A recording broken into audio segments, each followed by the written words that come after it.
Hello, everyone. My name is Crystal, and I'm just a professor trying to make all our lives a little easier, helping us with the tools that we have access to.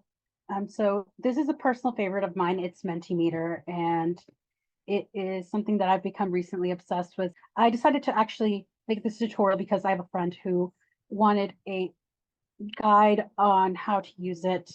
Um, so let's just get in. And so I'm just going to talk a bit about the basics and some tips and tricks and why this is such a great tool. All right, so Mentimeter, it is completely free, but you only get up to 50 participants in a month when you do the free version. There are several paid versions as well. And with the paid versions, you can actually import PDFs, PowerPoints, keynotes, uh, Google Slides. You have a lot more capabilities so that in case you want to transition into this, you can actually also have workspace presentations. So as you can see here, I worked on a project with my classmates. And so we were able to work on it all together. It's really fun.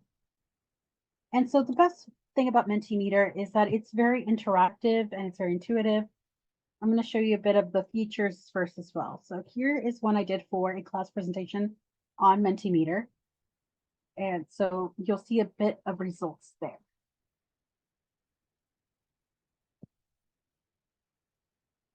So I use also some AI generated photos that I just happen to have.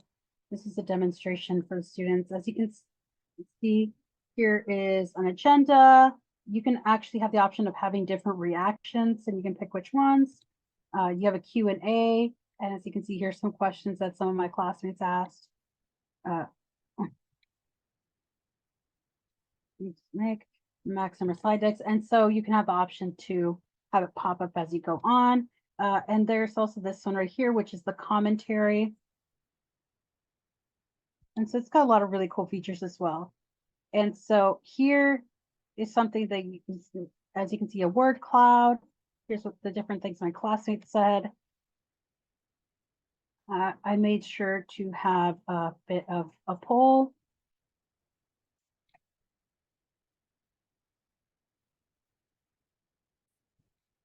Some rankings. They rated things. Also, you have the option of having some free response type questions.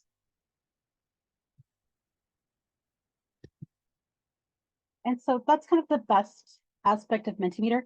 It's not as intuitive as PowerPoint, but it's great to have something to work off of. And it also is great for students who are maybe a little bit shy. This takes the pressure off so they don't have to speak out in front of the class. So another cool thing about Mentimeter is that it has an AI function, and you can put in as much as possible as you can with your, but I'm just going to teach you all the basics. So let's say I want to make a presentation on modality for my English. You can see, does this. And then it will give you a little prompt. And so here's a suggestion what you can do for it. And of course, you can edit it, add more things. And it's going to give you a template. But first, let's pick color. Pink is my favorite color, so we're going to move.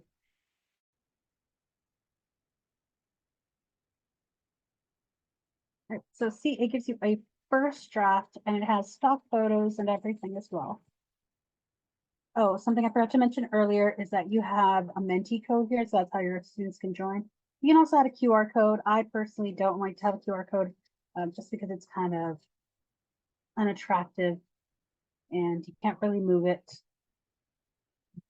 But here it gives you a template, and it gives you an agenda, and it gives you different types of prompts. It actually did a very good job. It used stock photos. You can upload your own photos as well. So you have the option to have speaker notes, just like you do with PowerPoint. Effectiveness communication, blah, blah. And here you would have your Q&A and all that. You can just add new slides, and as you can see, you have a variety of different slides. Multiple choice, open-ended, ranking, guest number, grids, stuff like that. These right here with the star are your premium aspects, so you can't use those unless you pay for the capabilities as well. Cool stuff.